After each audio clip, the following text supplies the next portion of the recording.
wasobihi ajmain. Amma badu. Marilah kita tidak henti-hentinya sebagai insan bertakwa, insan yang beragama, memanjatkan puji syukur kehadirat Allah Subhanahu wa taala. Kita masih diberi kesehatan, masih diberi nafas, dapat berkumpul di Stadion Delta Sidoarjo, Jawa Timur dalam keadaan sehat walafiat, tidak kekurangan sesuatu apapun. Salawat dan salam kita tujukan kepada junjungan kita baginda Nabi besar Muhammad Rasulullah Sallallahu Alaihi Wasallam yang telah memberi agama dan pencerahan kepada kita sekalian. Saudara-saudara sekalian, maaf,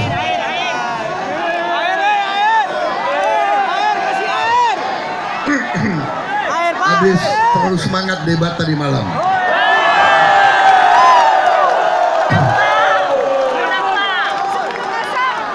Saya menyapa tokoh-tokoh nasional yang hadir.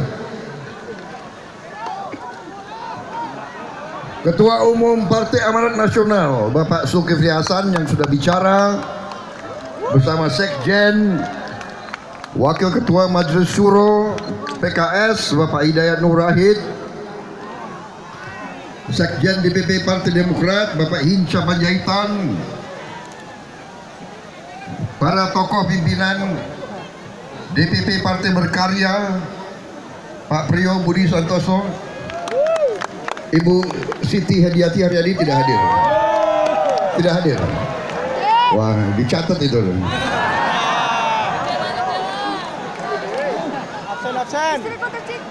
Putri Proklamator Republik Indonesia Ibu Rahmawati Soekarno Putri. Beliau adalah putri biologis Bung Karno, pendiri bangsa kita, tapi juga putri ideologis para tokoh-tokoh nasional lainnya. Bapak Marzuki Ali,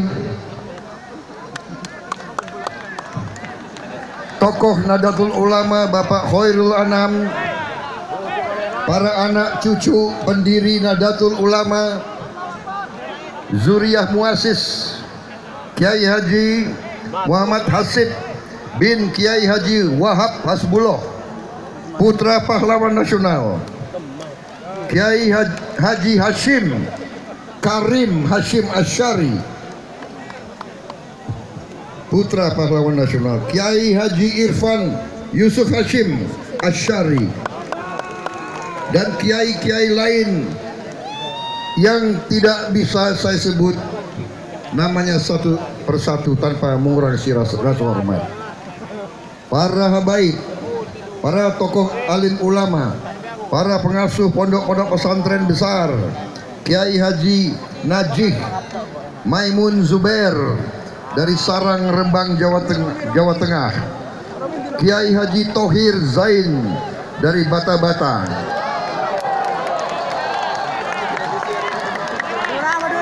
Kiai Haji Fuad Nur Hasan dari Sidogiri, Kiai Haji Abdullah Siroj dari Sidogiri,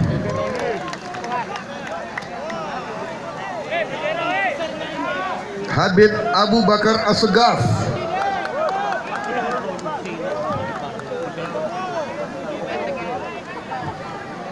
para relawan sebanyak 87 organisasi relawan pendukung Prabowo Sandi di Jawa Timur,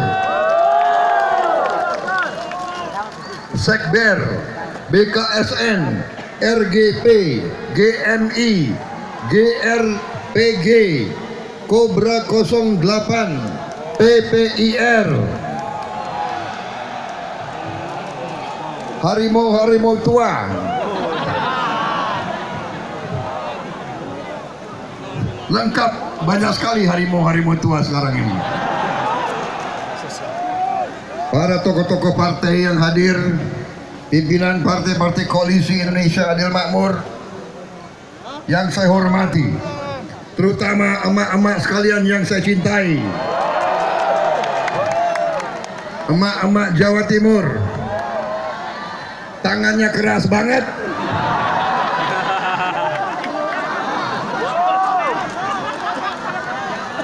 Semakin saya bilang keras, dia bikin keras lagi. Lebih baik saya pakai kacamata atau enggak ya? Pakai? Hah? Ini kacamatanya khusus. Kacamata bisa tembus pandang. Bohong ya. Saudara-saudara sekalian, luar biasa Jawa Timur. Saudara-saudara sekalian, saya tidak perlu lagi terlalu banyak pidato, betul? Tadi sudah ada Pak Sandiaga sudah bicara banyak. Sekarang kalian cocok nggak dengan pilihan saya wakil presiden? Cocok? Hah?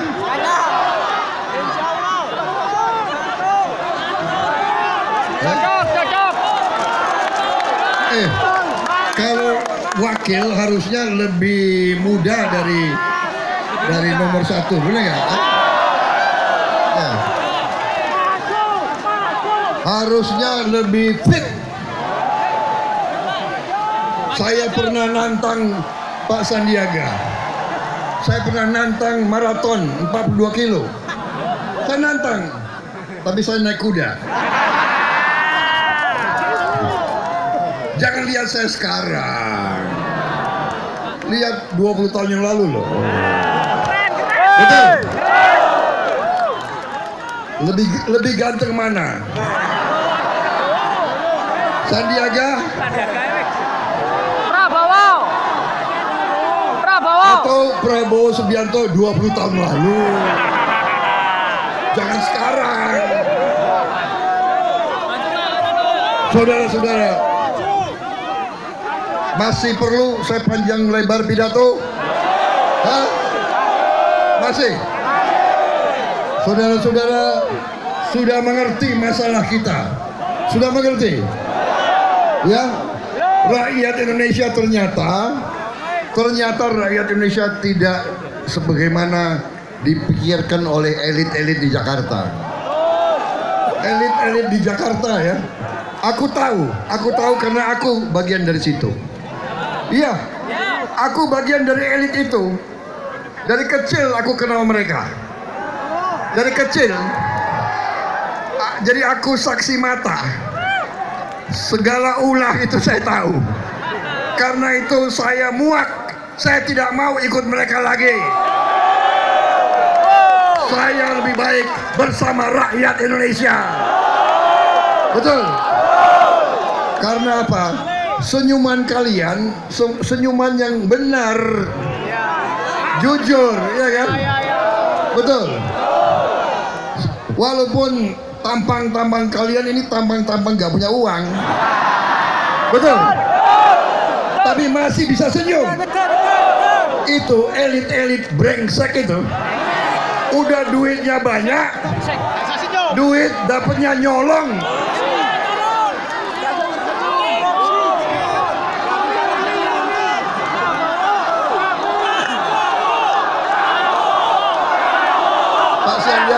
Duduk aja deh lo. Duduk aja lo. Duduk. Ini.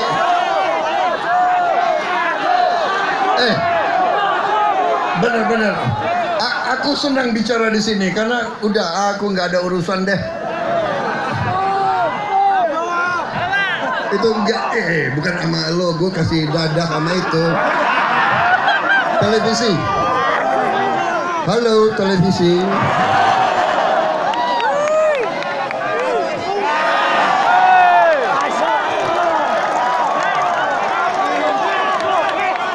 Ini televisi lo ngerekam bener nggak? Ngerekam. Loh,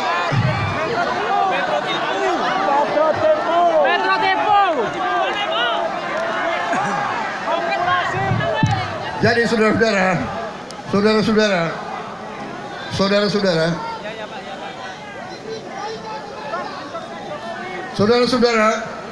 kalian ternyata sudah mengerti masalah bangsa Indonesia. Masalah bangsa Indonesia adalah bahwa masalah bangsa Indonesia sekarang dikuasai oleh elit yang tidak cinta negaranya sendiri. Elit yang tidak cinta rakyatnya sendiri.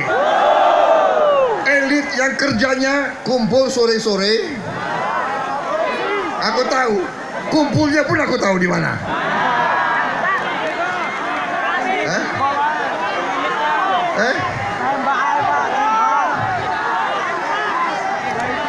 Ya, dia kira dia bikin pertemuan-pertemuan akal-akalan, kita nggak tahu. Itu dia punya anak buah banyak yang udah nggak suka sama orang-orang itu, saudara-saudara sekalian. Dia cerita sama kita berapa duit tuker berapa sogok menyogok, kita tahu. Saudara-saudara, mereka selalu mengatakan bahwa rakyat itu bodoh. Rakyat bisa dibohongi. Kepala desa bisa ditakut-takuti.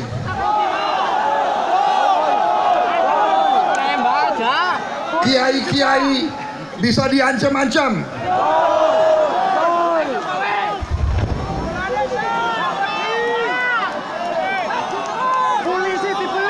Saudara-saudara sekalian,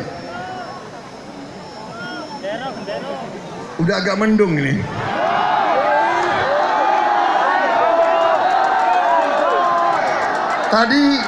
Tadi kepanasan, sekarang lumayan. Saya menyapa itu bekas anak buah saya. Hai PPIR, hai harimau-harimau tua.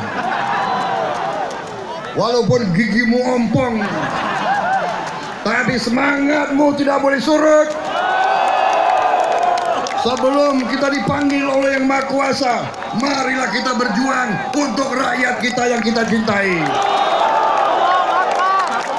Kita dulu dari rakyat, kita dulu digaji rakyat.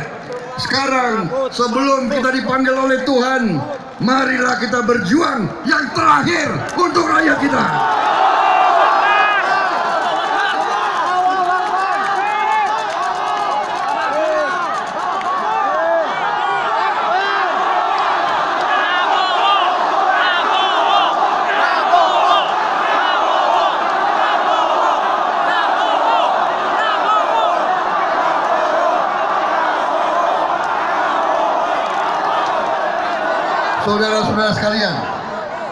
Saudara-saudara sekalian, kekayaan Indonesia tidak tinggal di Indonesia. Tadi malam di depan elit di televisi saya mengatakan itu, bahwa inti masalahnya adalah kekayaan Indonesia tidak tinggal di Indonesia. Mau pakai sistem inilah, itulah, kartu inilah, kartu itulah.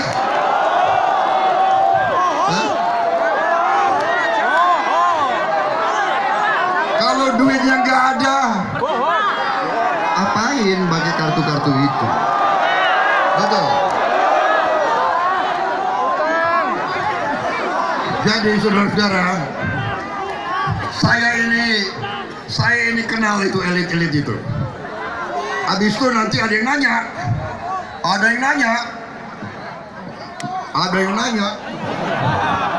tanyanya gini, siapa yang dimaksud Pak Prabowo, elit-elit itu?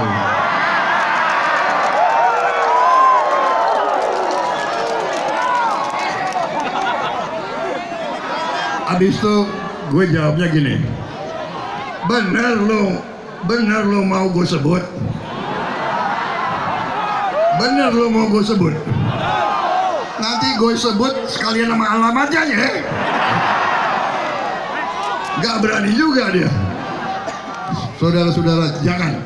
Kita sekarang oke ya. Kita sudah kasih peringatan. Saya terima kasih saudara hadir di sini. Kalian dikasih duit gak ke sini? Hah? Gak dikasih duit? Emang gak ada duitnya?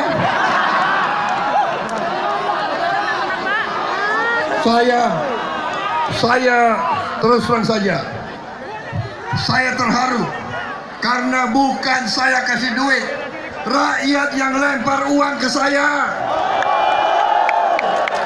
Di mobil mereka lempar. Kemarin ada Pak Priyo Budi Santoso dari Bandung, ada tukang cendol namanya Pak Budi ya, Budi ya, tukang cendol. Dia memberi uang 1 lembar, titip sama Pak Priyo kirim ke Pak Prabowo, ini sumbangan saya.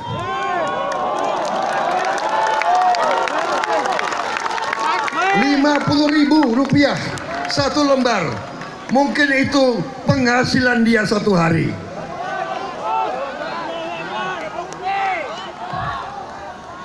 Daripada itu laga-laga itu, elit-elit laga pakai mobil mewah.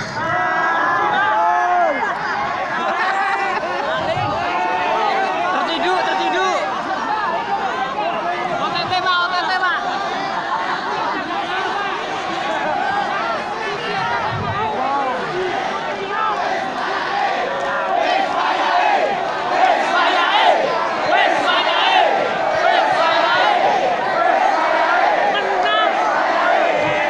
Bagaimana bisa orang tukang cendol penghasilan 1 hari dia serahkan untuk saya dan untuk Sandiaga Uno?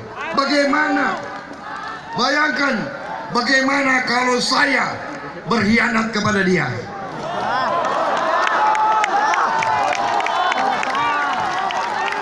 Saudara-saudara sekalian, tidak hanya Budi tukang cendol, banyak sekali.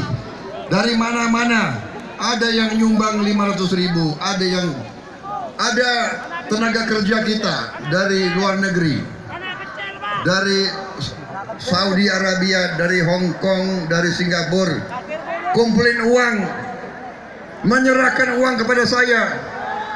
Bayangkan.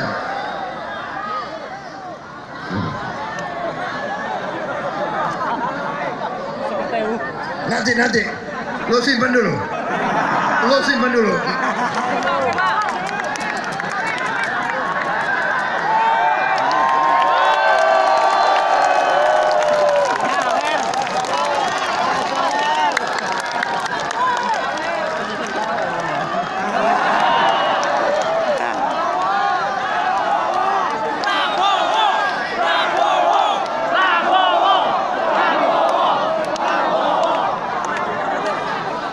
100.000 rupiah. Yang urus keuangan Pak Sandiaga Uno.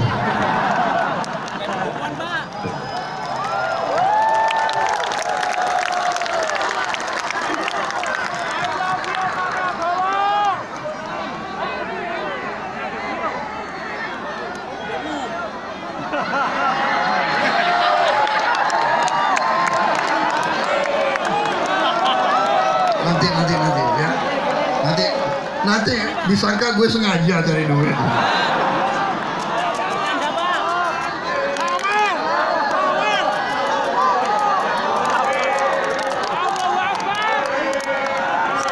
Ya nanti.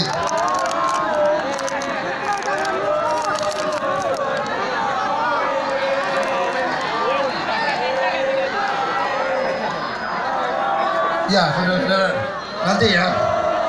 Nanti karena biar gue selesai dulu, ya. Mau dengar gue selesai bicara?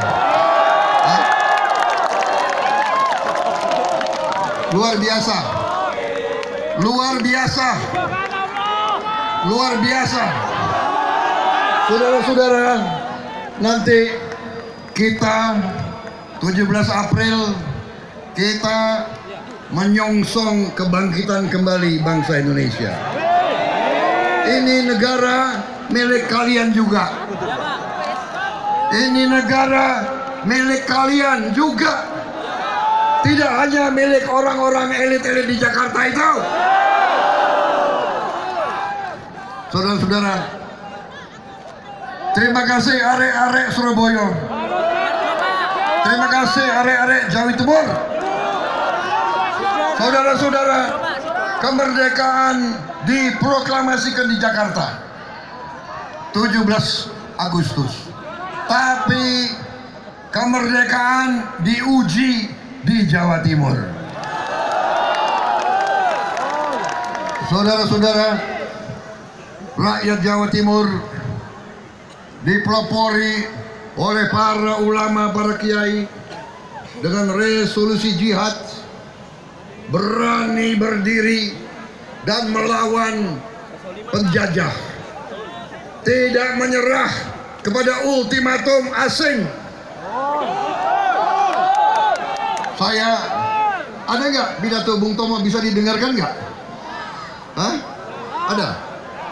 Siapa yang bisa dengarkan? Bisa nggak? Kalau bisa. Bismillahirrahmanirrahim. Bung Tomo. Merdeka!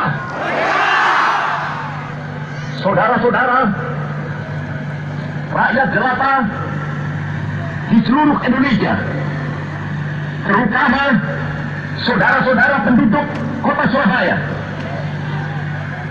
kita semuanya telah mengetahui bahwa hari ini tentara Inggris telah menyebarkan pamflet-pamflet yang memberikan suatu ancaman kepada kita semua. Kita diwajibkan untuk dalam waktu yang mereka tentukan menyerahkan senjata-senjata yang telah kita rebut dari tangannya tentara Jepang. Mereka telah minta supaya kita datang pada mereka itu dengan mengangkat tangan. Mereka telah minta supaya kita semua datang pada mereka itu dengan membawa bendera putih, tanda bahwa kita menyerah kepada mereka. Saudara-saudara, di dalam pertempuran yang lampau, kita sekalian telah menunjukkan bahwa rakyat Indonesia di Surabaya, pemuda-pemuda yang berasal dari Maluku, pemuda-pemuda yang berasal dari Sulawesi, pemuda-pemuda yang berasal dari Pulau Bali, pemuda-pemuda yang berasal dari Kalimantan, pemuda-pemuda dari seluruh Sumatera, pemuda Aceh, pemuda Tapanuli, dan seluruh pemuda Indonesia yang ada di Surabaya ini, di dalam pasukan-pasukan mereka masing-masing, dengan pasukan-pasukan rakyat yang dibentuk di kampung-kampung, telah menunjukkan satu pertahanan yang tidak bisa dijebol, telah menunjukkan satu kekuatan sehingga mereka itu terjepit di mana-mana. Hanya karena taktik yang licik daripada mereka itu, saudara-saudara, dengan mendatangkan presiden dan pemimpin-pemimpin lainnya ke Surabaya ini, maka kita tunduk untuk memberhentikan pertempuran. Tetapi pada masa itu mereka telah memperkuat diri, dan setelah kuat, sekarang inilah keadaannya. Saudara-saudara, kita semuanya, kita bangsa Indonesia yang ada di Surabaya ini akan menerima tantangan tentara Inggris itu. Dan kalau pimpinan tentara Inggris yang ada di Surabaya ingin mendengarkan jawaban rakyat Indonesia, ingin mendengarkan jawaban seluruh pemuda Indonesia yang ada di Surabaya ini, dengarkanlah ini tentara Inggris. Ini jawaban kita, ini jawaban rakyat Surabaya, ini jawaban pemuda Indonesia kepada kau sekalian. Hei tentara Inggris, kau mengendaki bahwa kita ini akan membawa bendera putih untuk takut kepadamu. Kau menyuruh kita mengangkat tangan kaki kepadamu. Kau menyuruh kita membawa senjata-senjata yang telah kita rampas dari tentara Jepang untuk diserahkan kepadamu. Tuntutan itu, walaupun kita tahu bahwa kau sekalian akan melancang kita untuk menggempur kita dengan seluruh kekuatan yang ada, tetapi inilah jawaban kita.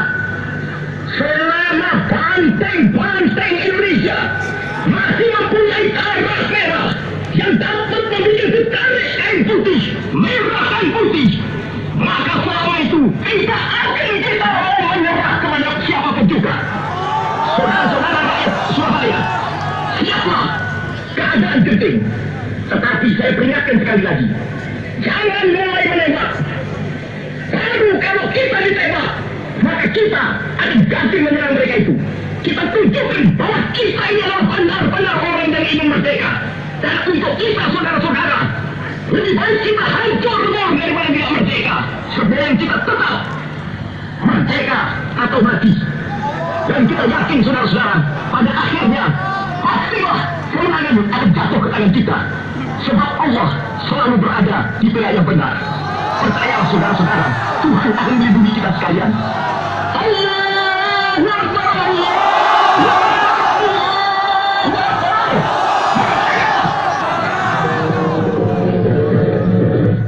Saudara-saudara, saya memang minta didengarkan kembali.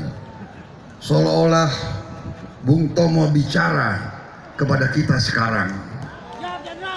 Seolah-olah Bung Tomo pesan, seolah Bung Tomo pesan kepada kita, jangan menyerah, jangan tunduk, jangan takut. Lebih baik hancur daripada tidak merdeka. Kalau dulu penjajah jelas, janganlah sekarang kita takut.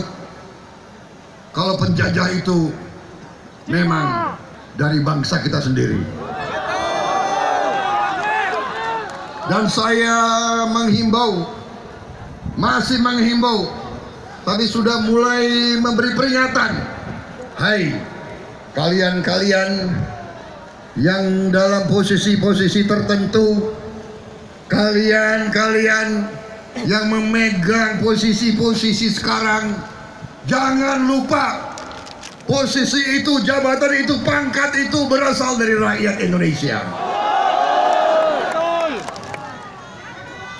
Saudara-saudara sekalian, tidak benar kalau ada pejabat mengancam rakyatnya sendiri. Hei para bupati, jangan kau kira jabatan itu dari mana. Jabatan itu dari rakyat Indonesia. Jangan kau kira kau akan menjadi bupati selama 1500 tahun.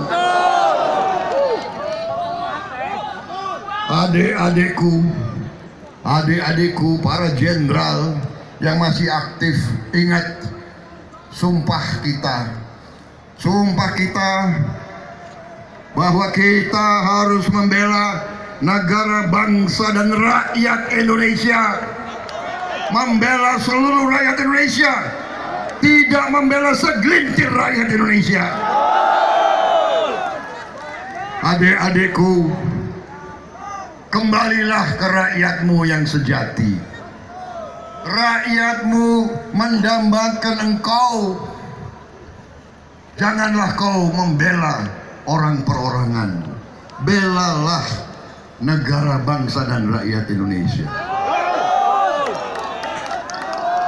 Karena percayalah, sejarah manusia mengajarkan tidak ada kekuatan di bumi ini yang bisa melawan kehendak rakyatnya sendiri.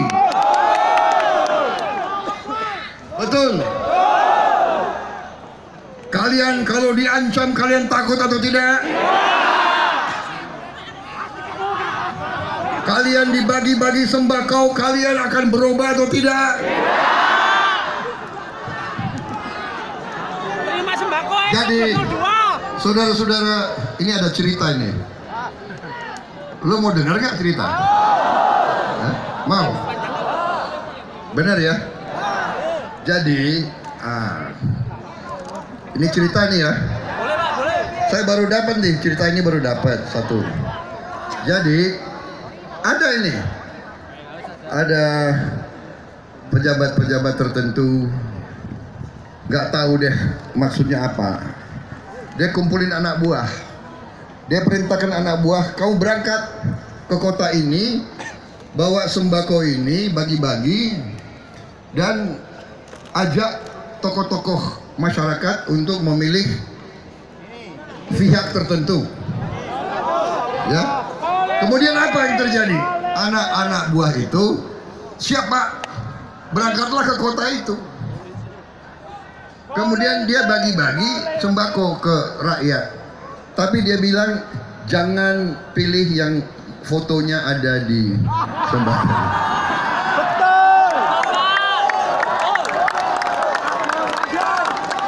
Ini cerita baru gue dengar. Karena mungkin dia lupa. Aku ini mantan panglima prajurit-prajurit itu. Walaupun 20 tahun yang lalu mereka masih ingat Prabowo ini nggak pernah nipu anak buahnya. Prabowo nggak pernah curi dari rakyat.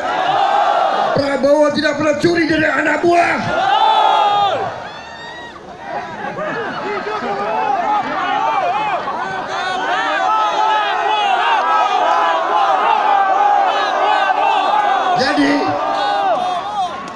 Jadi itu maaf ya, bukan apa-apa, ini cerita ya. Tapi ya sudah, gimana? Tinggal berapa belas hari? Ya.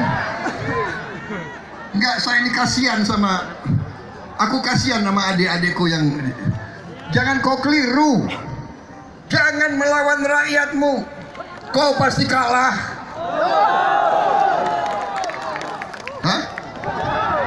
Mau kau pakai berapa bintang di pundakmu? Hah? Mau berapa bintang?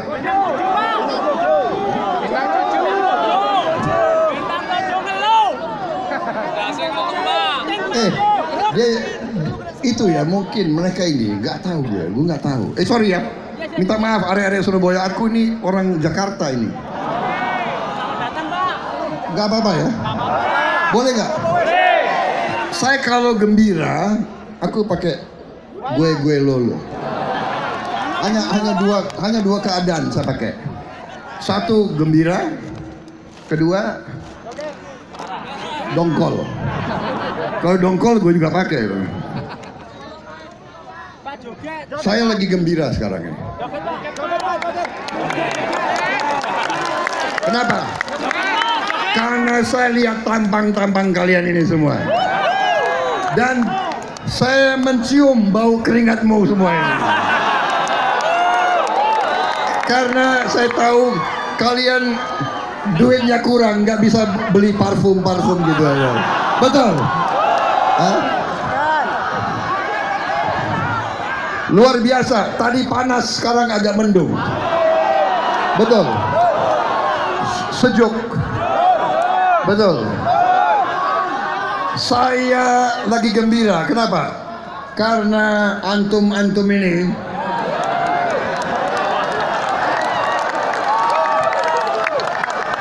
memberi semangat kepada saya, memberi kekuatan kepada saya. Saya tiap kali ketemu rakyat, saya tambah muda.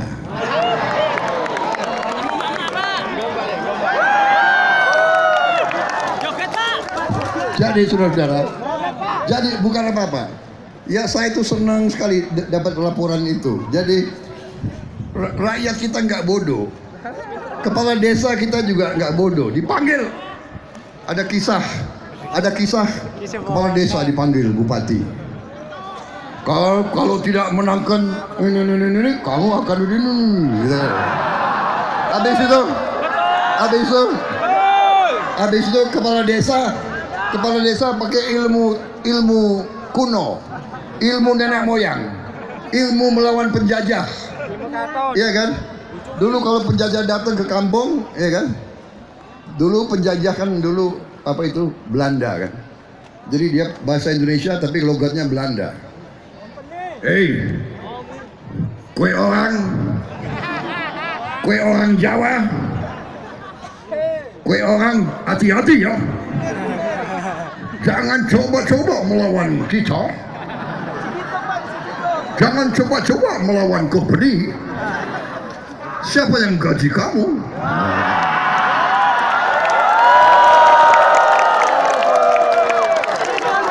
Habis itu kepala desa itu nggak kalah akal. Jadi kepala desa bilang, tabi tuan, ya, baik tuan, iya tuan. Kemudian dia tanya, kalau di Jakarta itu yang dikejar-kejar Belanda itu dulu namanya si Pitung, ya kan, si Pitung.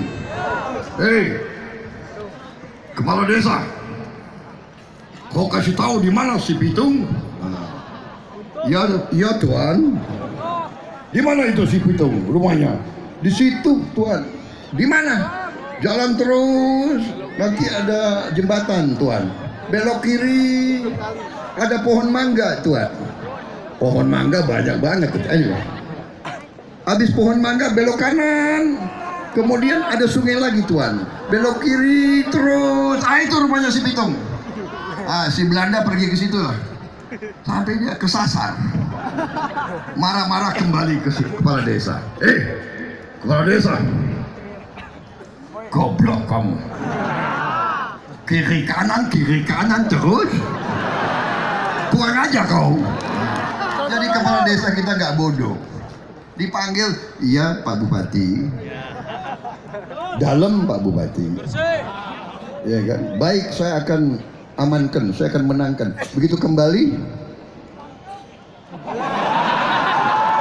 betul nggak? Hei, singa-singa tua, betul nggak? Saudara-saudara, dengan segala hormat ya, gue ini mantan jenderal, jadi gue boleh ngomong begini, boleh nggak? Nah, gue ngomong ya ke adik-adikku, aku kesempatan nih soalnya.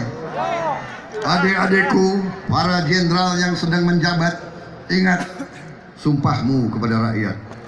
Ingat, kau adalah penerus Panglima Besar Sudirman. Kau adalah penerus Bung Tomo. Jangan hianati rakyat Indonesia.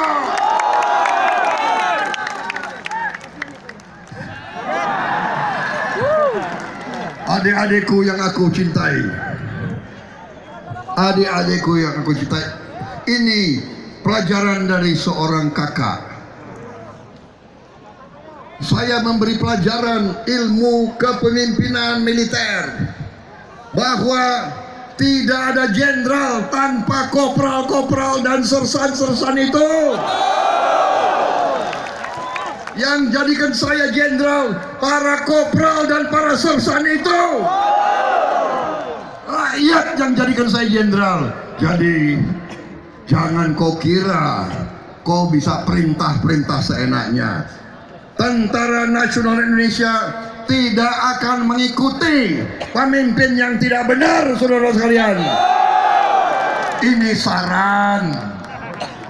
saran seorang kakak. Boleh? Oke, selesai. Cukup? Hah? Terus.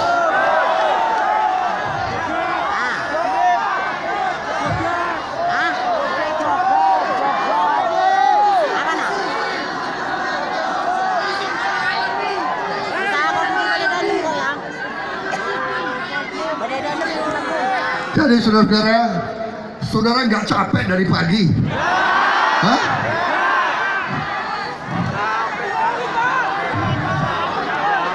Nggak kepanasan, Bu, Mak? Nggak kepanasan? Bener? Jadi begini, 17 April amankan TPS, ya, berbondong-bondong ke TPS, jaga TPS, yang boleh nyoblos, ya, nyoblosnya terserah hati nuranimu, ya, nggak apa-apa. Karena kalau kita dengarkan survei yang di Jakarta itu,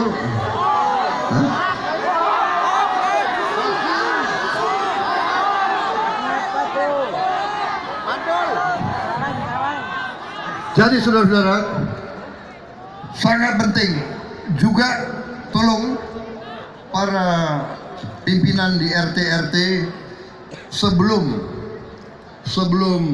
pemilihan hitung jumlah surat suara.